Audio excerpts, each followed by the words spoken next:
Маңғыстау облысы полиция департаментінде 6 айда атқарылған іс-шаралар қорытындыланды. Маңғыстау облысы полиция департаментінің бастығы полиция полковнигі Сағындық Аяғановтың төрағалығымен маңғыстаулық полицейлердің 2024 жылдың 6 айында атқарған жұмыс нәтижесі қорытындылау жедел кеңес отырысы өткізілді. Кеңеске департамент басшылығы, басқарма бөлім бастықтары, аумақтық полиция бөліністерінің бастықтары қатысты. Полиция департаментінің бастығы полиция полковнигі Сағындық Аяғанов кеңесті алғыс сөзбен ашып, қатысушыларды регламентпен таныстырып, күн тәртібіндегі мәселелерді атап өтті.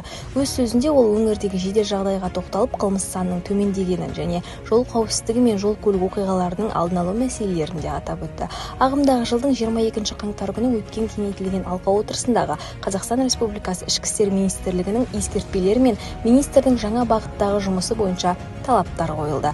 Жедел кеңесте департамент бастығы Сағындық Аяғанов жиынға қатысушыларға министр тапсырған құқық бұзушылықтардың алдын алу және қоғамдық тәртіпті қамтамасыз етудің басым бағыттардағы жауапкершілікпен атқаруды тапсырды.